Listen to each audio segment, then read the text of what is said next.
Welcome, everyone. I'm Penny, and that's Winnie.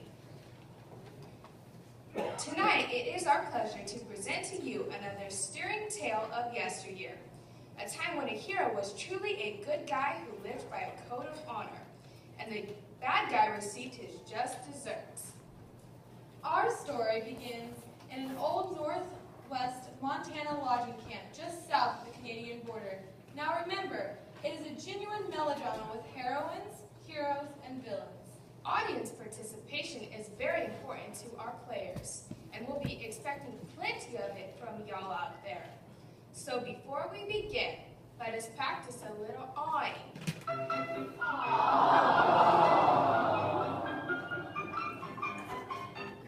Cheering.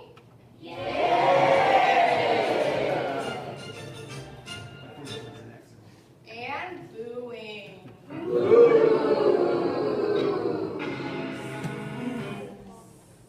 Well now, that was pretty good, so let us set the stage for you.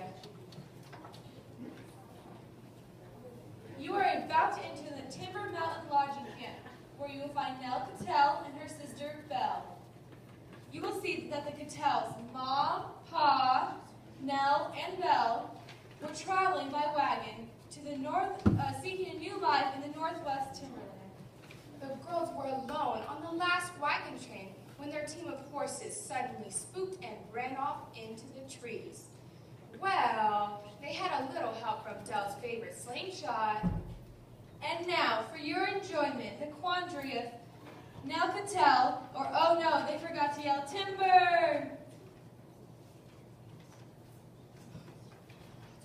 When the wagon bounced off a tree, the girls were thrown. By God's grace, they were unhurt, but lost and alone. Knowing no one would find them in the thick forest, they wandered upon the Timber Mountain logging camp. They were then befriended by the kindly camp cooks, who taught the girls their culinary trade. Pass the syrup, Elmer. I'll take another flapjack, Hank. I'm so hungry I can eat a tree-high stack of cakes. Me too, Ollie. Hey, Elmer, you choppers team keep up today? Oh yeah, you swampers think trimming off branches tougher than felon? Whoa, now. You know the loaders are the strongest arms in business. Hey, but those guys want the jam pack and know the real danger. I'd rather take my chances with horses. We teams has got a good thing going on. Hey, but those guys work the jam pack and know the real danger. Hey, I think you all rode up the wrong side of the bunk this morning. I don't mean no offense. Yeah, right. You came in looking for trouble. Don't get me started, Elmer. It wasn't me who started it. We're wasting our time. Yep, we gotta form out how to get those treated before the sun. Enough yapping. Let's get chopping, boys.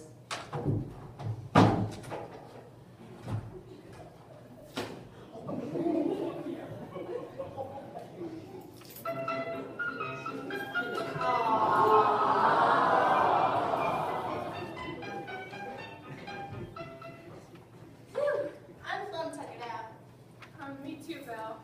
How many flapjacks did we just flap? By the time we finish cleaning up this mess, it'll be time to start dinner. The lumberjacks are certainly hungry this morning. They finished off all the beans and bacon. Yes, I know. I'm beginning to worry about how low the supplies are.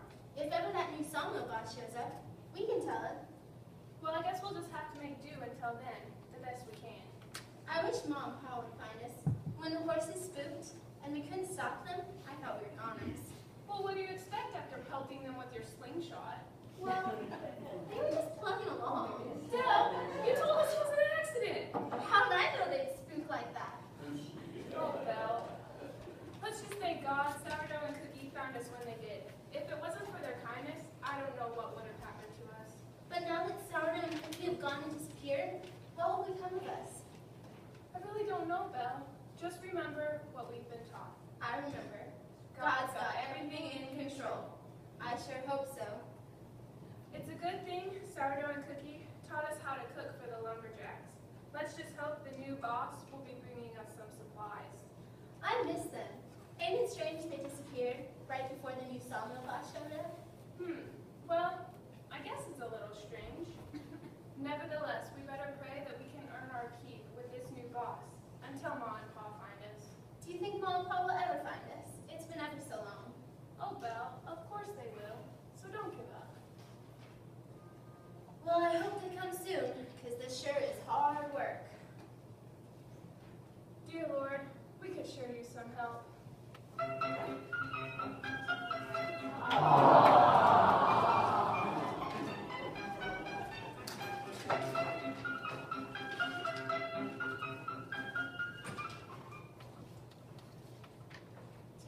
Oh, the poor things.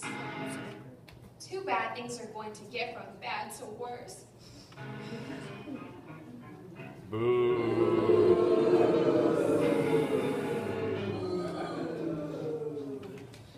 It is with great trepidation and agitation that we introduce our villains, simply signless, shameless. Dressed in the latest villainy wear, sporting a white dress shirt with a contrasting vest and bow tie, complemented by a matching top hat. Completing his ensemble is a sweeping black cape, which is easily detachable should he need to participate in a quick gunfight. Sporting the traditional trademark mustache of notoriety, Mr. Shameless hails from the finest line of villainy, having done his apprenticeship under the watchful eye of such notables as Lex Luthor, Cruella de Vil, the Joker, and the incomparable Snidely Whiplash. Whatever. Anyway, Mr. Shameless has a vast experience performing various dishonorable and despicable deeds. It is quite an expert at tying helpless young ladies to railroad tracks. Hey, what about me? All my life, I wanted to be a bad guy, and someday I'm going to be just like him. Oh yeah, we mustn't forget our villain's rascally understudy, reckless and gangster wannabe Earl Rustbucket. That's Mad Dog, Earl Rustbucket to the rest of you. Oh, all right, Mr. Shameless truly represents all that is ruthless, scandalous, greedy, dishonest, black-hearted, foul, and evil. And so do you, Earl, I mean, Mad Dog. You need to straighten up your mustache there a little. That's better. Thank you very much. Your very kind words are like music to my ears. Yeah, music to my ears too, boss. So what's our plan? Ah, I can see those dollar signs dancing before my eyes even now. This is the best scheme I've come up with yet. At this very moment, those unsuspecting lumberjacks are cutting down choice Canadian lumber, thinking that they're part of Montana's timberland. I've taken over this Montana lumber camp, so the logs can be moved down here. Once the timber arrives, we'll saw the logs up and sell them for a premium price. I got a great offer from some park developer in California. Sounds like a great plan. What's our first move? First, you and I will whip this camp into shape so we can start up the sawmill. But right now, I need to cut down my overhead and increase production. I want profit, my boy, more profit. How you planning on doing that? 1, I decrease the lumberjacks' pay. Easy. 2, I charge them for room and board. 3, I up their quota. And 4, I stretch their food supplies. I believe lumberjacks eat entirely too much food. Surely that can't be healthy. Sounds reasonable to me. Just watch a master at work. Let's start with a little visit to the camp cooks. Right now. I'm with you, boss. We ain't never gonna get rich just standing around here. Right you are, Earl. Right you are. I'm gonna be rich, I tell you. Rich! Ha ha ha ha ha!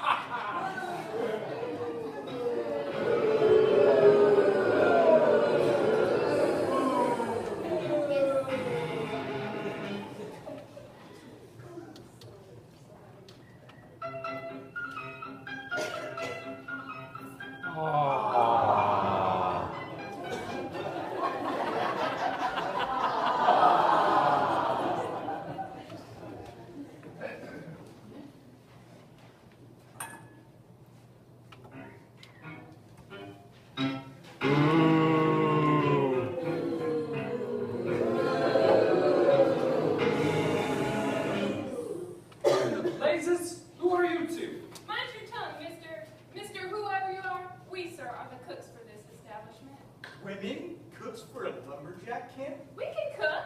Sure we can. Just ask the lumberjacks. The cooks. Interesting. And just who might you be? Feisty H. I like that in a woman.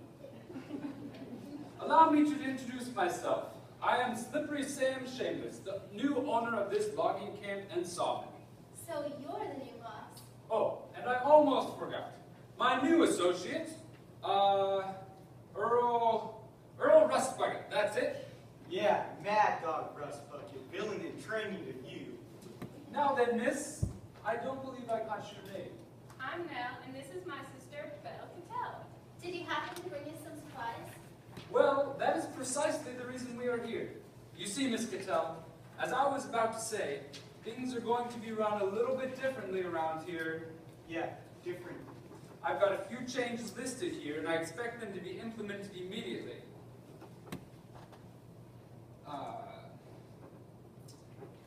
My, she's quite a looker, isn't she? Yes, I think I'll be keeping close tabs on this part and coming back quite often. You may be sure, Miss Cattell, I intend to keep close tabs on this part of the logging operation. Yeah, we'll do that.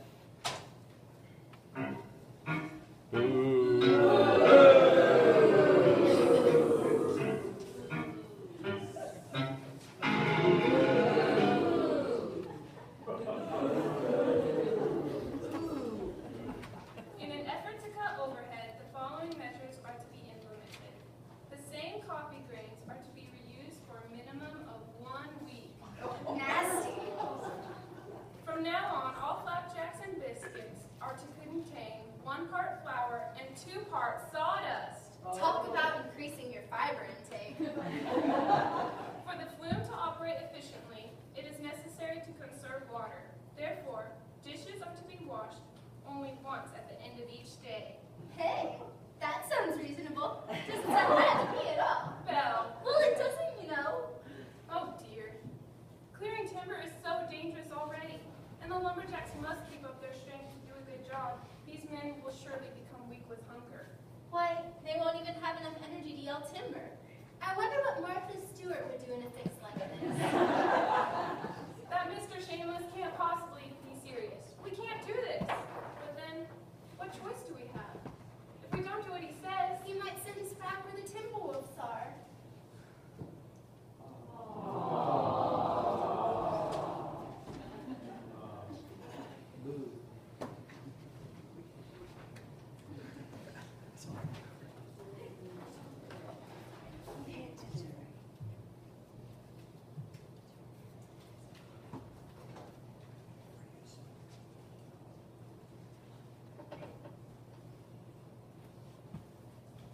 Oh my, it's always the darkest before it gets pitch black.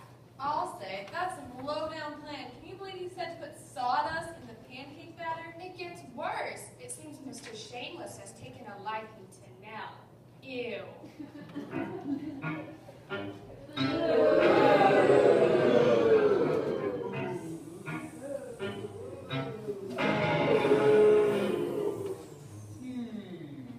Nell Cattell. Delightful. Who would have thought that such a lovely creature could be found in this wilderness? Why, I do believe I've been smitten. I rather think she and I can make a handsome couple. Wouldn't you agree, Earl? Maybe for you, boss, but my heart beats a little bit faster for her little sister, Belle. Got a nice ring to it, eh, boss? Perhaps I can convince the lovely Miss Cattell to marry me. It shouldn't be too difficult with my irresistible charm, captivating personality, and good looks. Throw in a tidy chunk of change from the profit these trees will bring me. Yes, what woman in her right mind could resist an offer like that? Eh, Earl?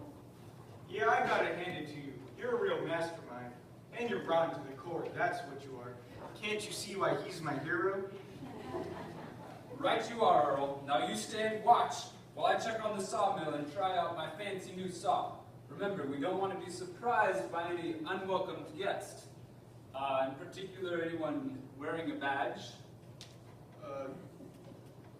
Say, there ain't any wolves out here, eh, boss? You're not afraid to be out here alone, are you, Earl? Me, afraid? Nah, not me.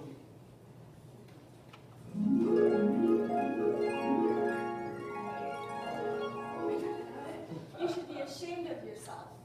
Hey, where'd you come from?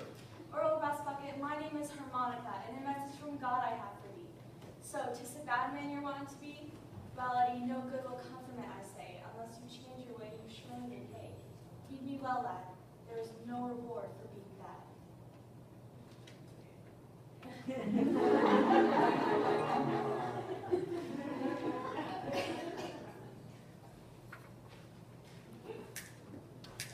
What's wrong with you?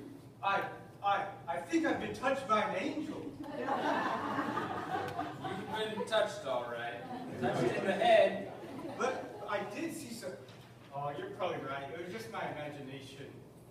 Dirty rat, I'm gonna pump you full of lead. Go ahead, make my day. I'm all right, boss. I'm all right. Yeah, that's much better. The saw's ready and there's work to do.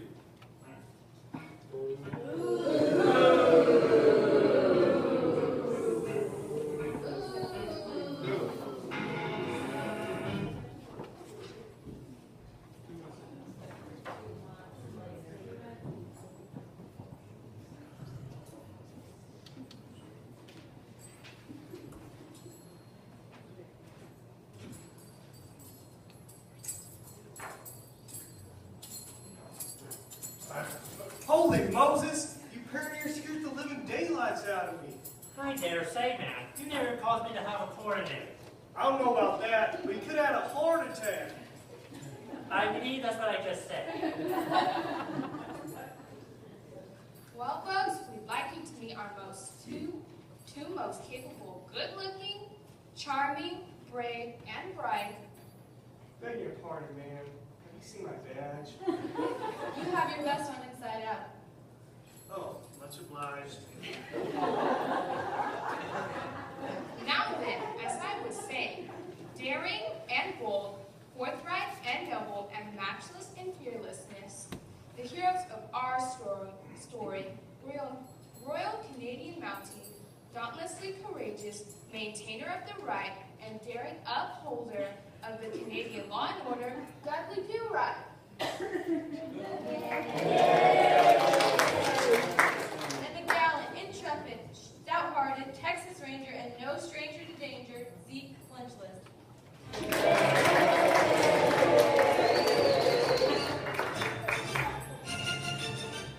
Thank you kindly, ma'am.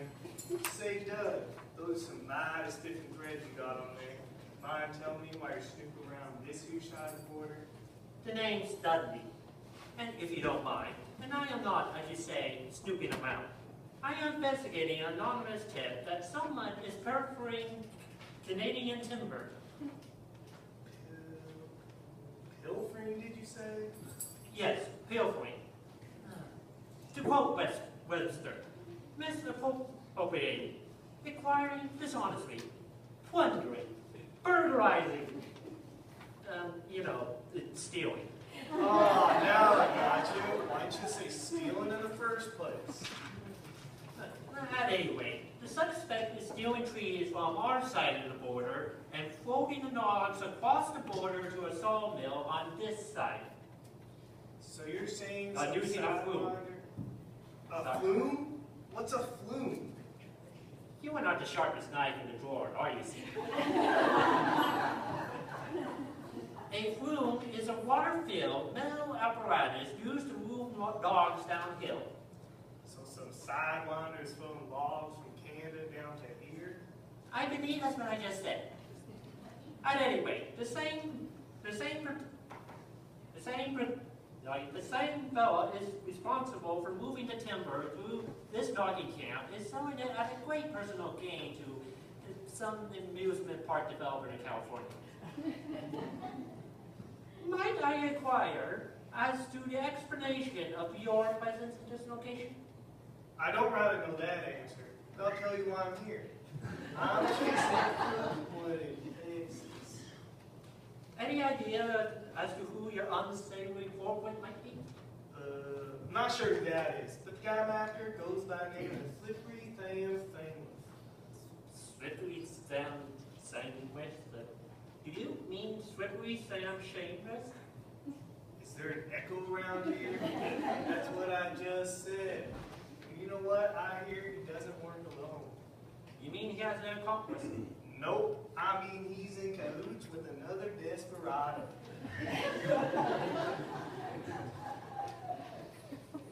That's what I meant. Oh, never mind.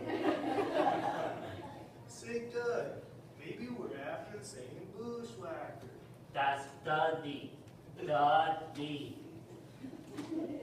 You mean to say we are after the same nefarious lawbreaker? No. I'm wondering if we could be after the same crook. Say, I think you and me ought to join forces. Are you saying that I should collaborate with you? Nah, nothing like that. I'm saying we should work together to put this fella behind bars. I'm beginning to think I can use his help as much as a moose needs a habit. I believe I need his help as much as a turtle needs airplanes. See, I really doubt your assistance will be necessary. Well, now that's settled. We best get a move on. I got a notion old Slippery Sam ain't too far away. I'll have to agree with you there, for once. Hey, see, I always wondered, why do you cowboys always walk like that? So their spurs don't tangle up together. We don't want to fall flat on our face and look foolish. Too late to worry about that now, see. I think the folks out here have seen quite enough. Oh, well, you're coming already. I'm on my way.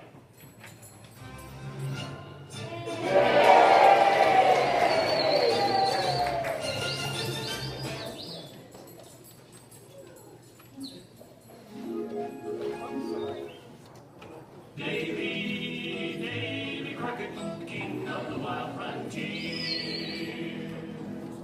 Born on a mountaintop in Tennessee, the greatest state in the land of the free. Raised in the one songs in the Timber Bar when he was only 3. Davy Crockett, king of the wild frontier. Well, folks, this is getting mighty interesting.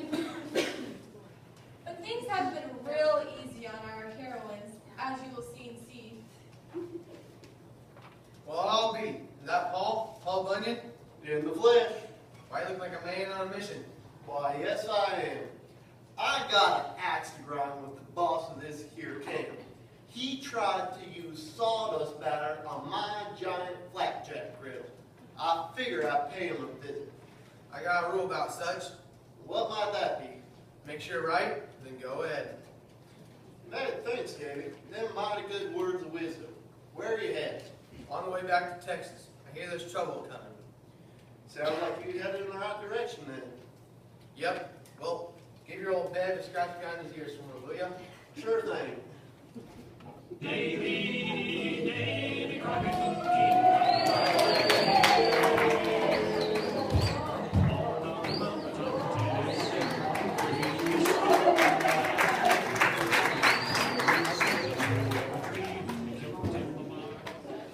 Well, folks, that's even more interesting. And as you will soon see, it is not so easy on our heroines.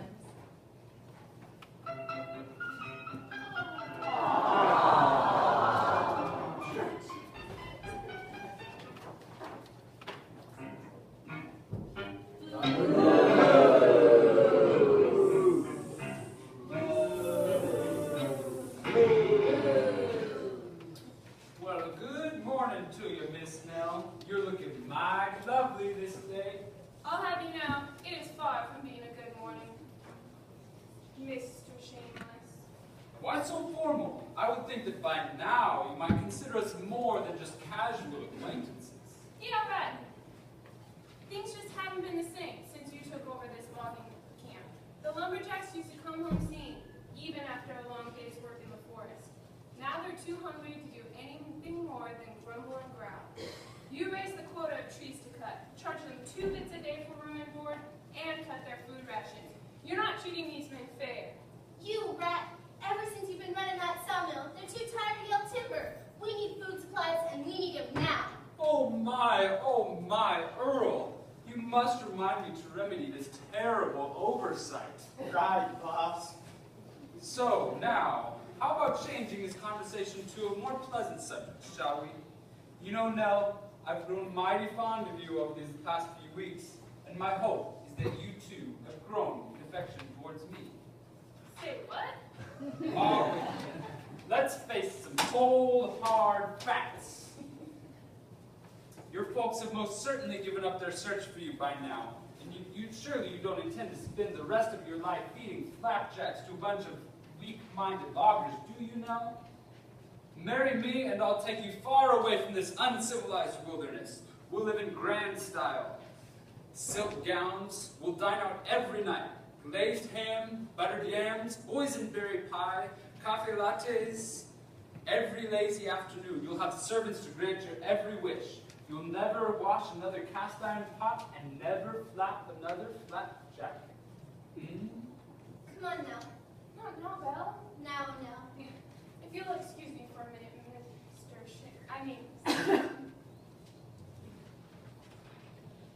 Oh no, this is indeed a quandary.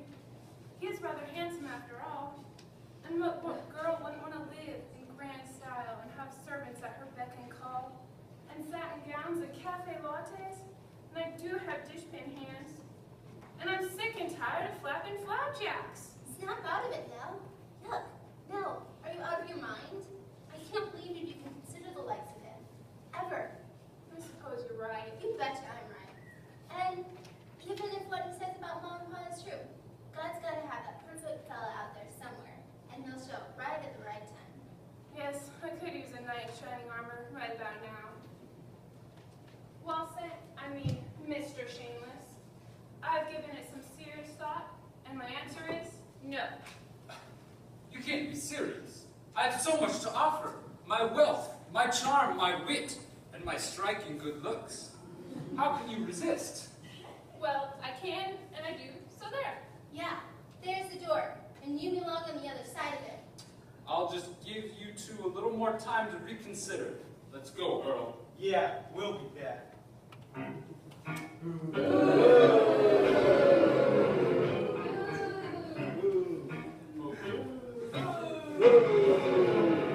It won't do no good. Now won't be changing her mind.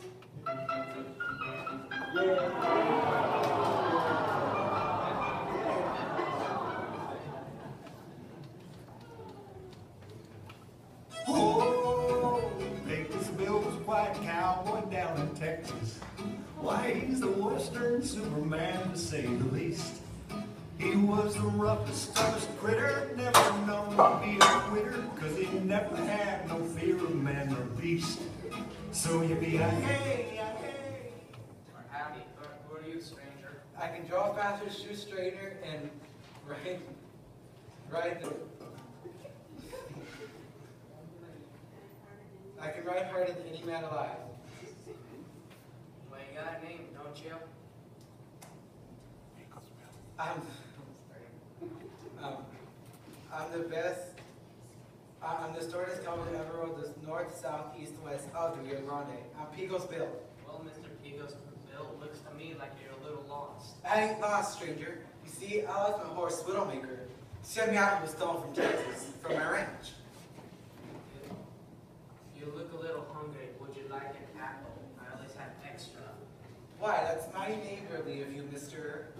It's Johnny Appleseed. I wish you well in your search. Thank you, Mr. Appleseed. I best be gone. Pecos Bill's white cowboy down in Texas.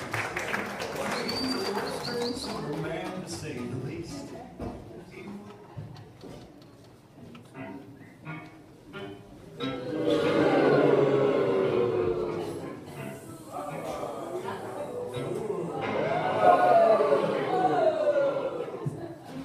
You're a sick man, kidnapping us because you didn't give your way. It was a sorry day when you showed up here, Mr. Shameless. Don't shush, Belle. Don't rile in. She's right, you know. You don't want to do anything you might regret. Perhaps after you see what happens to those who don't cooperate with us, you might be persuaded to change your mind. I will never marry the likes of him. You hear me? Never. Earl, take Miss High and Mighty and her little sister over to the saw. I'll help you tie them up, and then we'll see if we can't get them to see things our way. Yes, Master. Surely, Nell, marrying me is better than the results of rolling through this saw blade. Nothing you could do to me would be worse than marrying you. You sorry? Earl, can't you make that thing go any faster? I'm trying.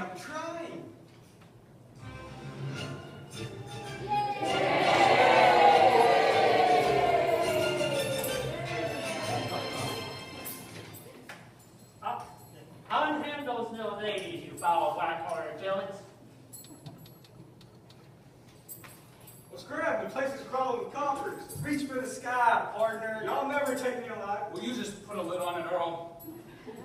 Ha-ha, Mountie. You in that fancy uniform of yours never scared me none. We'll see about that, you low-down polecat. Why, you so low, you have to look up to see a snake. How it works, boss. You better believe it, because you're nothing but a yellow, lily-livered, yellow-bellied, chicken-hearted, lizard-lipped, pigeon-toed. What? What was that you just called me? He said... I want him to repeat it. You heard me. You're nothing but a... Now help me out. Lily-livered, yellow-bellied, chicken-hearted, lizard-lipped, pigeon-toed, timber-thieving scum. That's what I thought you said. Now let's see if your draw is as quick as that tongue of yours. He's all yours, Dad. You take him. Thanks, Dorothy. Please assist the ladies out of harm's way. Sure, now let's get these girls here out of here. Rest assured, little missies, ain't nobody gonna hurt a single hair on these pretty little heads while I'm around. Well then, Mountie, it looks like it's just between you and me. Shall we? Most certainly.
Of the many stunning performances we have witnessed, the Academy would like to honor that which is truly memorable and highly noteworthy.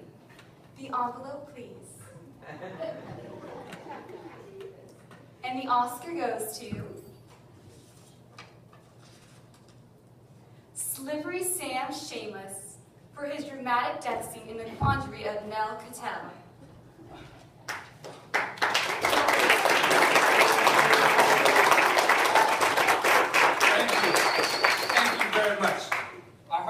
I hardly know what to say. Yes, it was quite a scene. Well, I guess since I'm here, I have a few people that I'd like to thank. First, to my mother. Never could have done it without you. Alma, you've been such a great Sunday school teacher all these years. Al King, never heard more encouraging words than out of your mouth. Never learned more things from anyone than you. Thank you. Thank you. Sam, look out this time and act dead.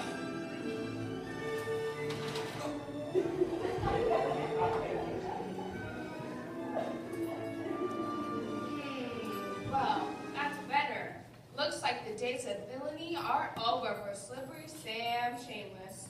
Yep, he kicked the bucket, he blocked the farm, he's headed for the last roundup. He went down for the third time. He bit the dust. He's gonna be pushing up daisies.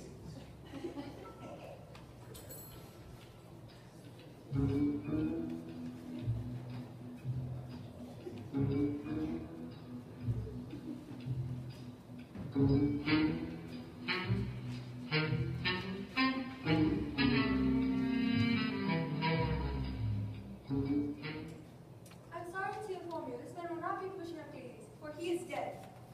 We know. Glad to be of service for you.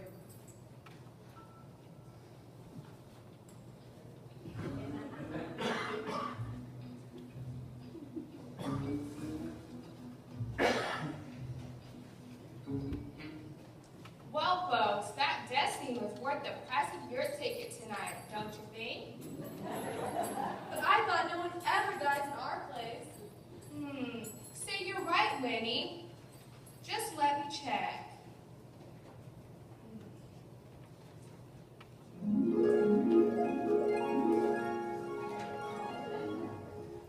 And no one ever does die, and that's for sure. This lad is not dead, only stunned a mite. Now, Mr. Villain, you wouldn't be leaving this world with this script tucked safely in your pocket now, would you? And what a nice job it did to deflect the bullet. Now, y'all have been blessed to have another day. Make the most of it and get right with God. As for you, lad, there is no reward for being bad.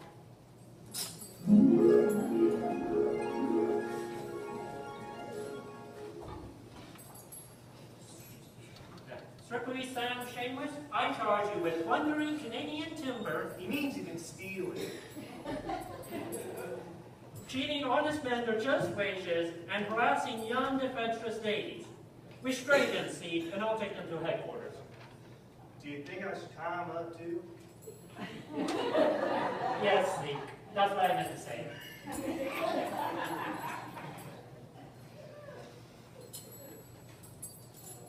Sid, don't I know you from somewhere? Earl? That's you, Earl? Well, if it don't beat all my little brother Earl. Ran away when he was about 13. Nearly broke Ma's heart. You got the wrong guy. My name is Mad Dog. I'm taking home to Mama. Boy, will she ever tend your hide.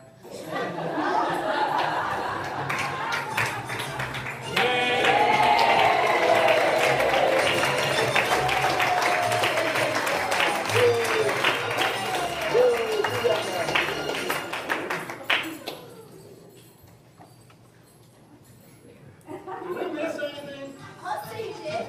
Sourdough cookie, you're back. Well, yes, we are, little girls. When we saw old Slippery Sam sneak in, we thought he ain't up to no good. So we went out and hid in the forest to see what shady shenanigans he'd be up to. When we figured it out, we made it to the nearest town, and we met up with this fellow from LA, Ranton, raved him about being overcharged for wet lumber. And then we decided we'd notify the office of the Canadian Mounties and the Texas Rangers. In fact, that funny LA fellow came up to see silly-looking hat that told us we'd be real popular someday. Ain't these the darndest things? Who in their right mind would buy a piece like this? And it looks like you got here just in time. Thank y'all. Oh, and guess what? We got word for your mom, Pa. You did? That's wonderful. What took them so long? Well, according to your mom, your pa was never the one to ask for a direction. Well, they're on the right path now. Hooray! God has everything in control. This calls for a celebration. Come on, y'all. I brought me some supplies and we'll cook up some fine victuals. How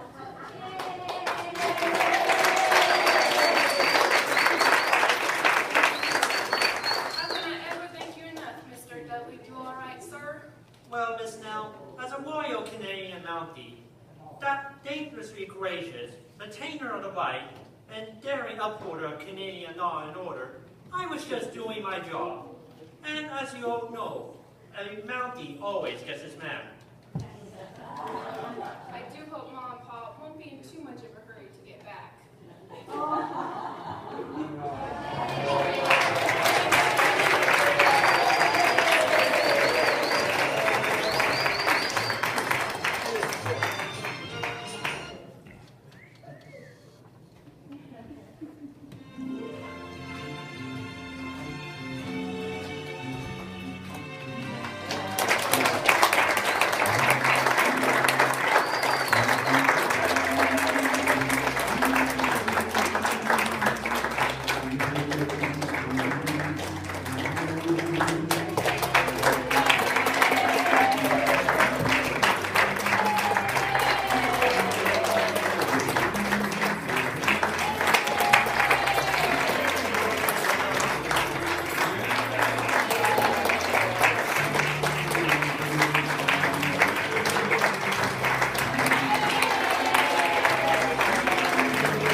If y'all could now join us for supper right there over in the fellowship hall, we will be honored to be serving you tonight.